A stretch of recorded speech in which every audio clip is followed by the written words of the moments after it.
This episode contains discussions of contagious disease, sexual references, enslavement, racism, and suicide.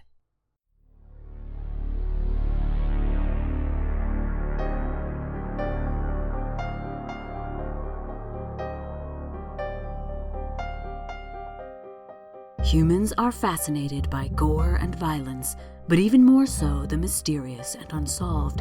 Interest in these disturbing and unpleasant subjects is called morbid curiosity, and it has gripped millions of people throughout the ages. I am one of those people. My name is Hallie, and this is the Morbid Curiosity Podcast.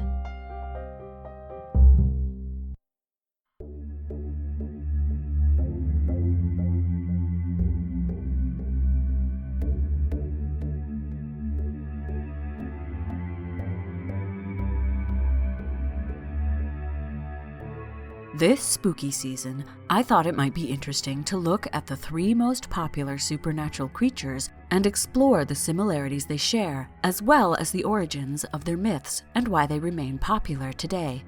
Vampires, werewolves, and zombies are all major players in modern popular media. They cross genre lines, appearing in horror, fantasy, romance, sci-fi, and comedy productions.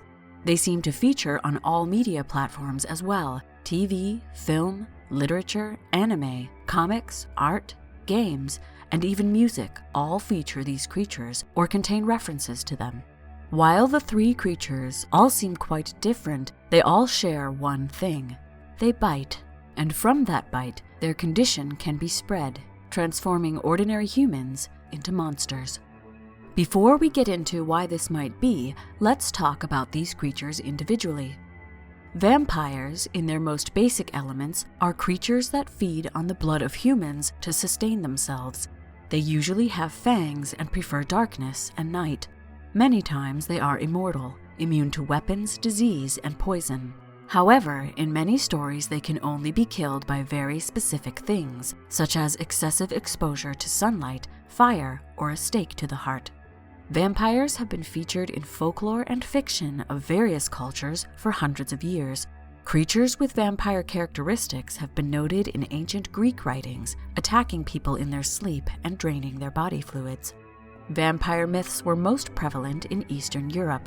Digging up bodies of suspected vampires was practiced in many cultures, and it's thought that the natural processes of decay, such as bloat, receding gums, and growth of hair and fingernails after death, reinforced the belief that the dead were still active after burial.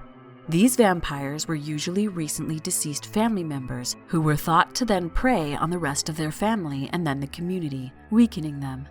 In most cases, vampires were born from the corpses of evil beings or those who had taken their own lives, but they could also be created through the bite of another vampire. If you'd like to know more about vampire fears in this era and what was done to keep suspected vampires in their graves, listen to our Vampire Burials episode from November 2018.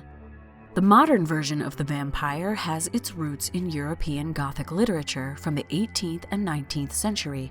The most famous literary work of vampire fiction is Dracula by Bram Stoker, which was published in 1897. In the book, besides appearing to be a living corpse feeding on human blood, Dracula has powers like mind control, shape-shifting, and unfaltering charisma. He's also wealthy and sleeps in a coffin that can be transported anywhere in the world. Dracula inspired one of the first vampire films, Nosferatu, which came out in 1922.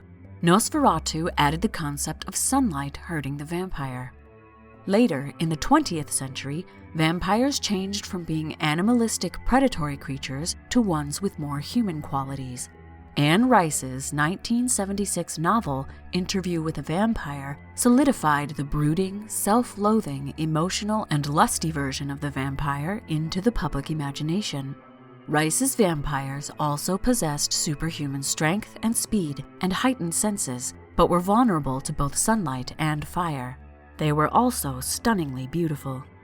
Vampires as anti-heroes and forbidden lovers grew increasingly popular in the 1990s with films like Blade, Interview with a Vampire, and Buffy the Vampire Slayer.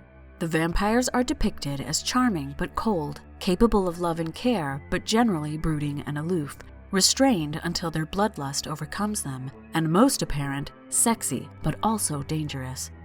Vampires are the most featured creature in the paranormal romance genre, which has steadily gained popularity since the 90s, generating many books, films, and television shows such as Twilight, True Blood, and Underworld. Werewolves are a close second in popularity after vampires when it comes to media attention. They are often portrayed as the mortal enemies of vampires in modern folklore. Myths about humans who change into animals go back hundreds of years.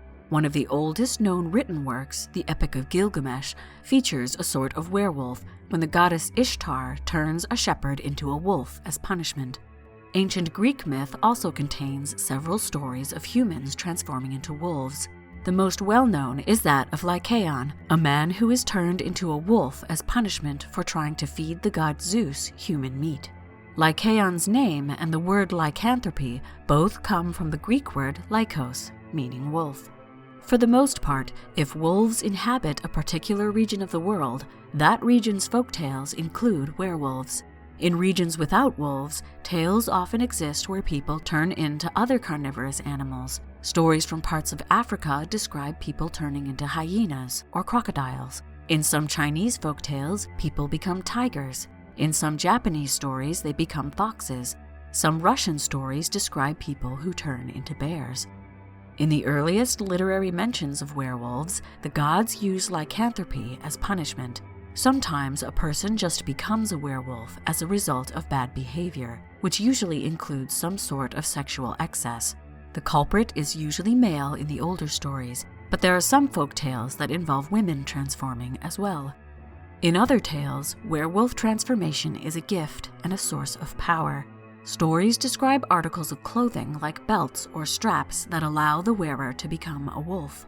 If the belt is destroyed, the ability to transform disappears. Such stories are common in several northern European countries, including Germany, Belgium, and the Netherlands. In a 13th century Icelandic work, the Volsunga saga, men wear the skin of wolves to fight as wolves.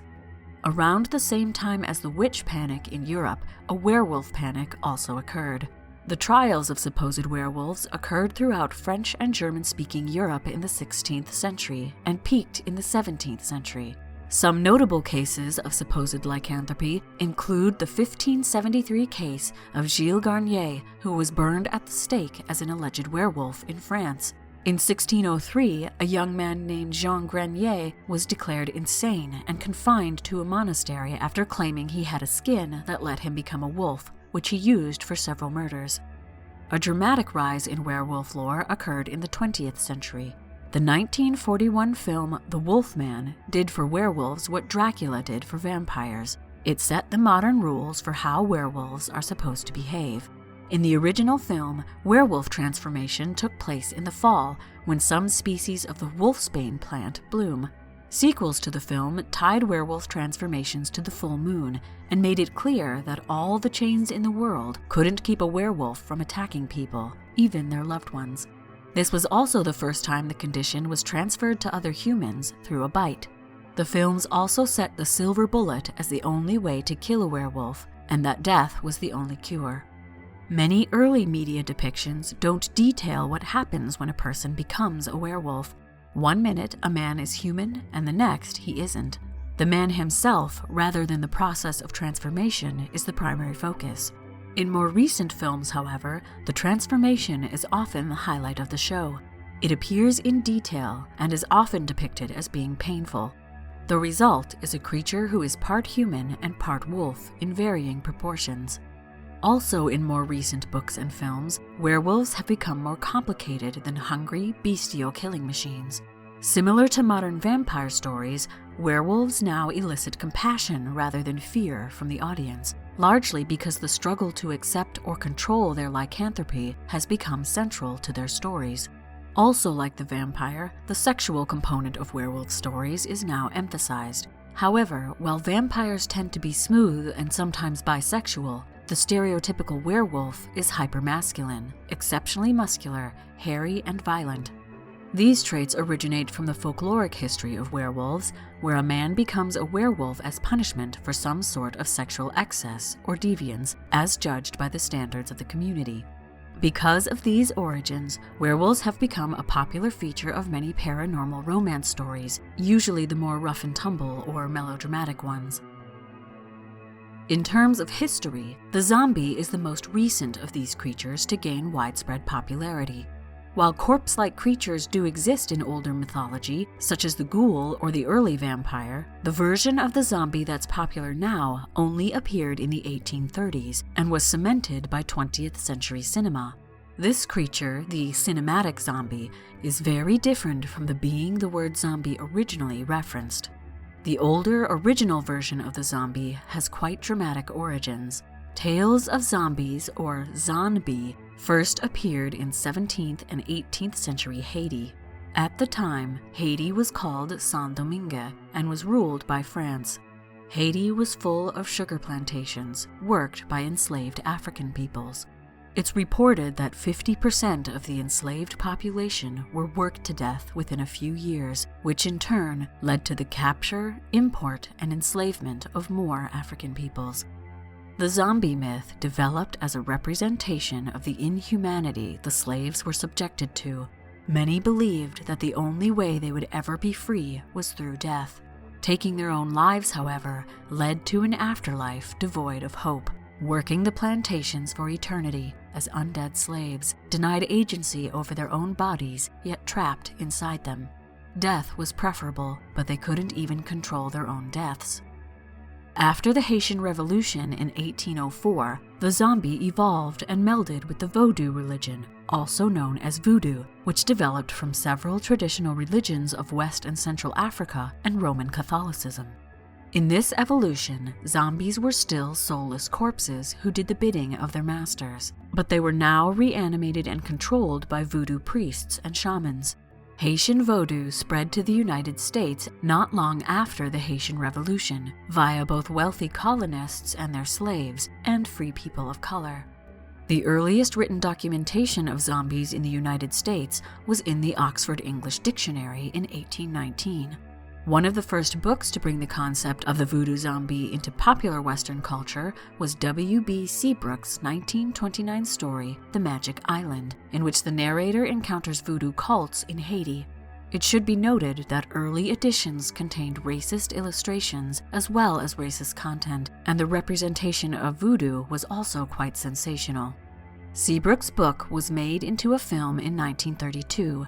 White Zombie, starring Bela Lugosi, introduced the zombie to horror cinema. The film set some of the lore of modern cinematic zombies, such as people returning from the dead with blank-eyed stares, seemingly mindless and violent. All the main characters were white, and a racist and sensationalized version of Haitian voodoo was also portrayed. Gone was the metaphor for the ills suffered by African slaves. The boom of the cinematic zombie occurred in 1968 with George A. Romero's Night of the Living Dead. While the creatures are referred to as ghouls, in the follow-up film Dawn of the Dead, they're called zombies. While the reason the zombies rise up and go after humans is foggy, their behavior is not. They stop at nothing to taste human flesh, especially the brains. In the 90s, cinematic zombies further evolved in the video game Resident Evil, with its more scientific and action-oriented approach. Fast-running zombies were introduced, which then led to a surge of zombie films in the 2000s, such as 28 Days Later and its sequels, the Resident Evil movies, and a remake of Dawn of the Dead. The zombie apocalypse concept, introduced in Night of the Living Dead, where the civilized world is brought low by a global zombie infestation, has become a modern staple of the horror genre, as seen in such media as The Walking Dead, World War Z, The Last of Us, and the continuous production of Resident Evil games and movies. Just like the vampire and the werewolf, the zombie has also been humanized and even romanticized. In the 2010s, zombies were increasingly portrayed as friends and love interests for humans, as seen on screen in Warm Bodies, The Corpse Bride, iZombie, and Fido. These zombies were used as metaphors for discriminated groups struggling for equality, and the human-zombie romantic relationship is often interpreted as a metaphor for sexual liberation. These three seemingly different creatures share many similarities. Before I delve deeper into these similarities and discuss why these creatures remain so popular, let's pause for a word from our sponsors.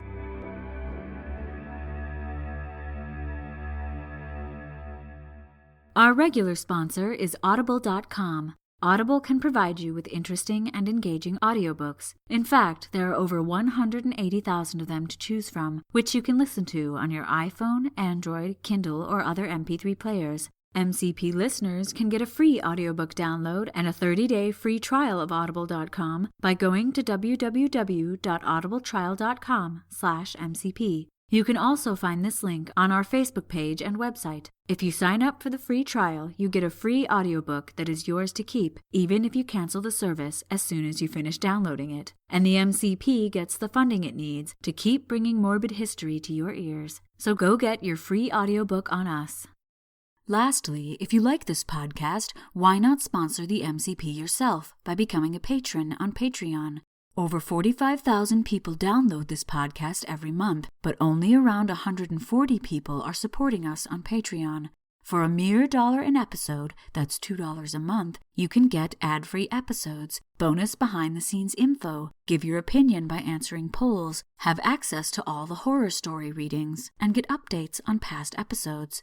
For $3 an episode, you get monthly outtake reels. For $5, you get a monthly quiz episode where I quiz my husband on past episodes. For $10, you get a detailed bibliography of all the resources I've used while researching an episode. And for $20, you get a bit of miscellaneous morbidity, a short essay on a random morbid topic every month. Previously, we have reviewed horror video games and television shows, discussed the plague pits of London, and tried out historic recipes from previous episodes. All of these rewards aside, your patronage supports the podcast and keeps new episodes coming. I can't keep doing this podcast without you, so go to bit.ly/morbidpatron, that's bit.ly/morbidpatron, to choose your rewards and support the MCP. You'll have my eternal gratitude. And now, back to the podcast.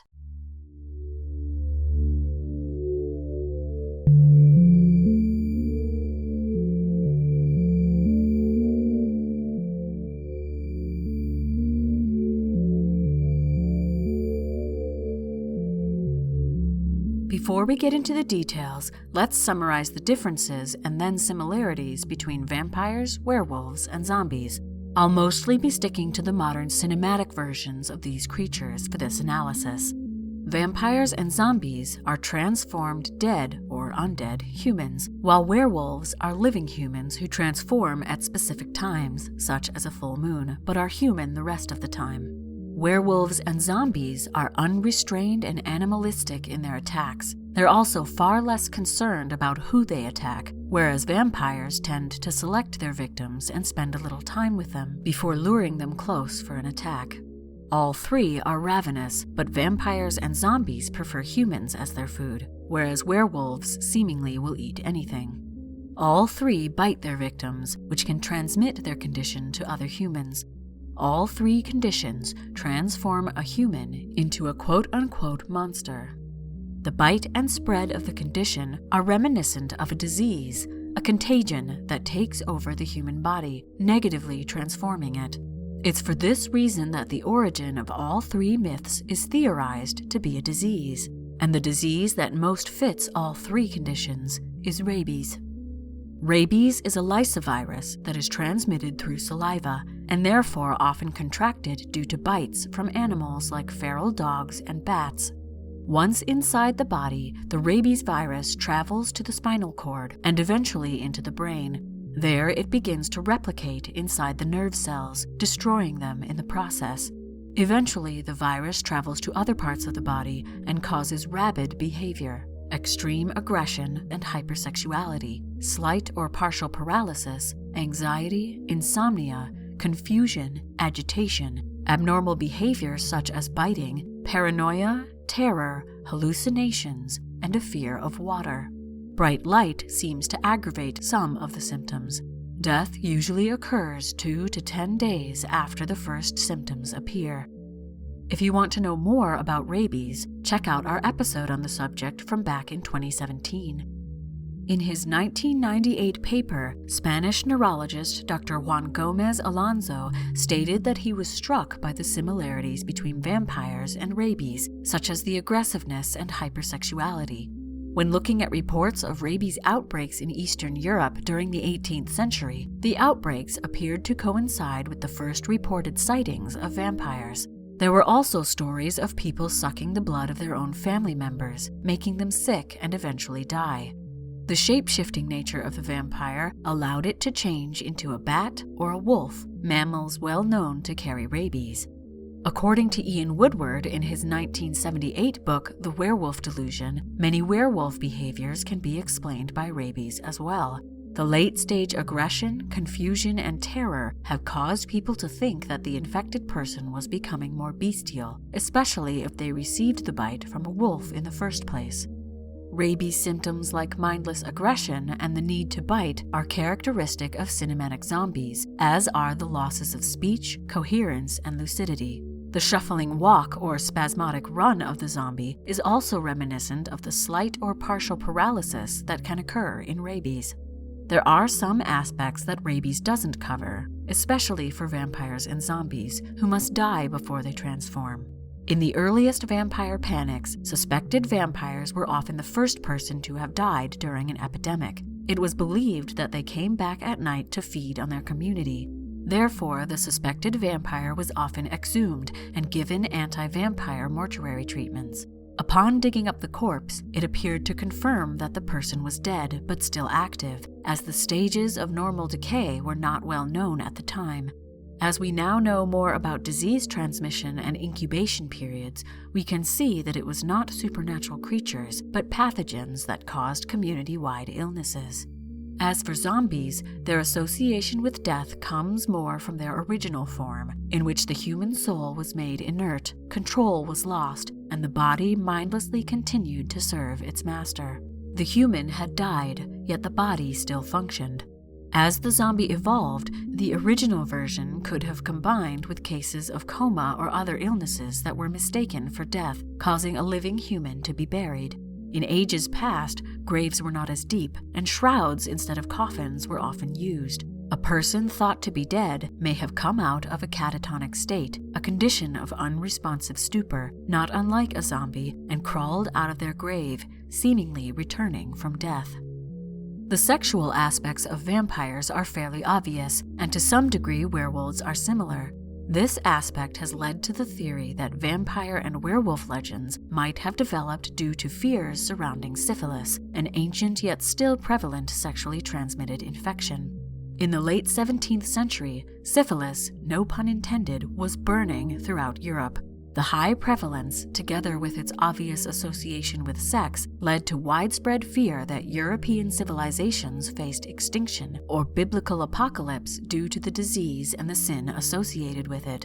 This, plus anxiety about invasion from Prussia in the late 1800s, created a perfect environment for Bram Stoker to twist the vampire of Eastern European folklore to reflect the concerns of cultural decay due to both syphilis and invading hordes from the East. Several other diseases could have contributed to the legends of these creatures, though the connections are far shakier. Porphyria is a rare medical condition that still affects people today, but before it was well understood, people may have used vampire legends to explain its symptoms. Severe sensitivity to sunlight, fragile thin skin, red-brown urine, which might look like the person drank blood, gum recession creating the appearance of fangs, and mental changes like confusion, hallucinations, and disorientation may occur. As porphyria is extremely rare, it's more likely that the association with vampirism came later, long after the vampire legend was well established. Werewolf legends may have been influenced by hypertrichosis, a genetic disorder linked to the X chromosome that can cause very thick hair growth all over the face and body. People with this condition often physically resemble the stereotypical werewolf from early Hollywood films, but again, it's an extremely rare condition, so it's more likely the association came later. While these diseases appear to have tenuous connections, rabies seems tied much more securely to the legends of vampires, werewolves, and zombies. Rabies is ancient, just like legends of these supernatural creatures. Both rabies and these transformative creatures inspire terror because they challenge the boundaries between human and monster. A bite, an animalistic act of violence, so obviously transmits the virus, changing a person into something more like an animal. So too do the transformations from human to vampire, werewolf, or zombie cause a loss of humanity, a regression to a more animal-like state. Vampires, werewolves, and zombies may have been inspired by a biological entity like rabies, but something far less tangible, though equally powerful, is being expressed through these tales: fear. All three creatures have at their core deep-seated fears of infection, contagion, and invasion in both historical and modern media. The creatures are metaphors or embodiments of these fears. In early human societies, the stories of frightening creatures reflected the fears that afflicted the general population. The emerging cultures of medieval Europe proliferated with stories of vampires and werewolves, with their infectious elements, because they were dealing with fatal illnesses that they didn't understand. Cinematic zombie stories also became popular at times when new and frightening epidemics were emerging. Horror fiction, as a modern literary genre, grew out of the Industrial Age. It emphasized the themes of death and decay, which were prominent at the time due to the multitude of epidemics sweeping through the Western world, as people moved from spread out in the country to overcrowded cities, with no understanding of disease transmission or sanitation. Contagion became a theme of many Victorian literary works. One of the most influential works that clearly shows the fear of disease presented in a zombie-like creature was Edgar Allan Poe's 1842 tale, The Mask of the Red Death. The creature and the mysterious unknowable disease behind it aroused dread in Victorian audiences and still does so today. Vampire, werewolf, and zombie stories also embody fears of moral contagion. Vampires and werewolves are shown as hypersexual, a characteristic that has historically been seen as negative, while zombies excessively give in to another base urge: hunger. Excess, rage, and murder are all qualities that define vampires, werewolves, and zombies, and are all frowned upon by both historical and modern society. If a person participated in any of these deviances, they might be rejected from greater society. In this way, the creatures reflect fears of immorality, but also of being rejected, being transformed into the other. Most vampire, werewolf, and zombie narratives include distinct lines between the self and the other. The self is the victim, innocent, while the other is the perpetrator, deviant. This is an example of the fear of contagion and invasion, corruption of the quote-unquote pure human by a monstrous contagion, be it disease, so-called sin, or another form of behavior that isn't socially acceptable by the powers of society. Another aspect of the fear of invasion represented by these creatures comes as a fear of loss of control. What is an invasion but a loss of control by one power system at the hands of another? According to Dr. Anna Fraula of East Carolina University, the zombie reflects fear of something far worse than death. They function as an allegory for expendable lives and for a loss of control, both at the individual level and a societal one. Zombies contain the plain sight secret of how empires are built on the backs of the disenfranchised. These allegories have expanded exponentially in our era of endless wars, food insecurity, climate change, drone warfare and surveillance, global financial crises, privatization of public resources, and the erosion of social institutions. We fear that we could be invaded, transformed, made expendable, the same thing that occurred to create the original zombie legend. Surprisingly, hope for humanity is hidden in the rise of the paranormal romance genre. In this genre, vampires, werewolves, or zombies are the focus of affection by human characters. The monster is embraced by an individual, causing tension and sometimes acceptance by the greater community. Several series, such as True Blood, Twilight, Underworld, and Warm Bodies, focus on the relationships between the subculture of the infected, vampires, werewolves, or zombies, and their uninfected human counterparts. There are several popular infected heroes, such as Blade, Remus Lupin from Harry Potter, or Liv from iZombie. These more recent stories show that even an infected human can be a help to society, can be accepted and loved.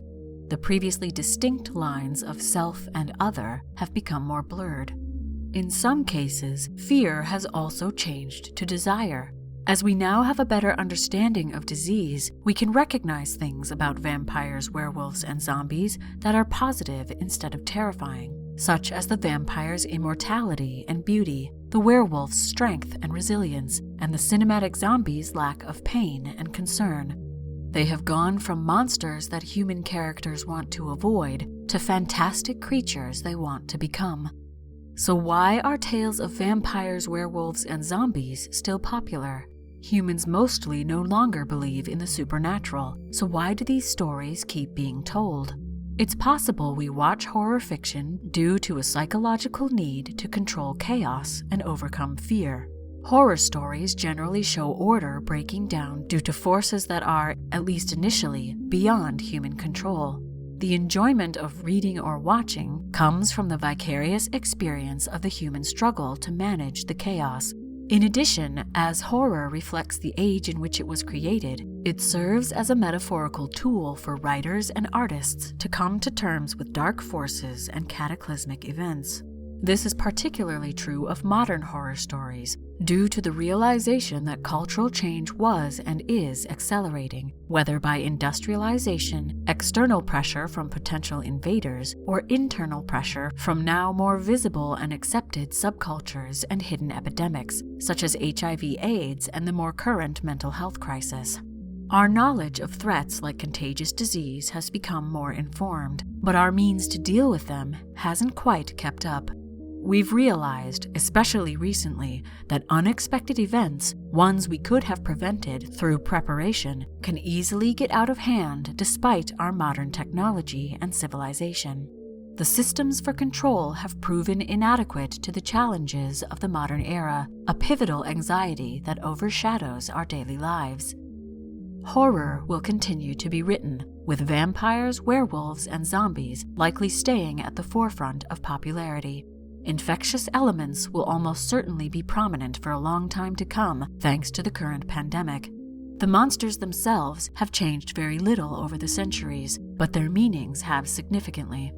Fear of death, disease, societal change, and outside invasion are still central themes, but our reactions have changed. So-called monsters can now be accepted, even cared for, once they are better understood. Hopefully, confronting our contagious fears in fiction will help us manage those fears better in reality. That is why vampires, werewolves, and zombies continue to ignite our curiosity.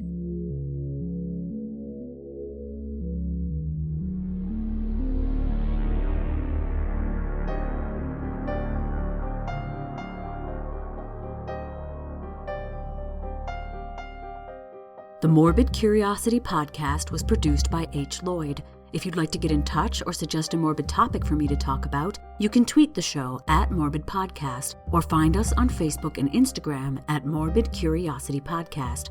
If you like the show, please share us on social media and please give us a rating on Apple Podcasts or whatever podcast app you use. Your shares and ratings help us expand this wonderfully creepy community. Thank you to everyone who liked, commented, followed, and shared the MCP on social media. A huge thank you to Dr. Andrea Kidda for her help with finding sources for this episode. Her book, The Kiss of Death, which I used for this episode, is available now on Amazon. Felicia, Maddie, Michaela, Danny, Diane, Sniffles, William, Rebecca, Mark, and Lizzie B. all have my eternal gratitude for becoming patrons or upping their pledges. Thank you so much. I really appreciate it. Because of you, the listeners, our creepy community is growing, especially on Facebook, so head over there to engage with other listeners, discuss episodes, suggest topics, and share your own morbid curiosities. the MCP has joined the Straight Up Strange podcast network, which hosts true crime, paranormal, history, science, folklore, and other enigmatic podcasts. Nothing is off limits when you enter the world of Straight Up Strange. The MCP is also part of a wider creepy community known as the Belfry Podcast Network. Check out other shows on the Belfry Network at www.thebelfry.rip. If you want to support the MCP but would rather not become a patron on Patreon, you can give one-time donations by going to our website, www.morbidcuriositypodcast.com, and clicking the donate button. Also on our website, you'll find links to all our social media, a list of episodes, and other ways to contact us, including our mailing address. Another way to help the show is by visiting our Amazon wishlist at bit.ly/morbidwishlist. That's bit.ly/morbidwishlist. Any purchases from this list are greatly appreciated. We are eternally grateful for your support. My name is Hallie, and until next time, thanks for listening.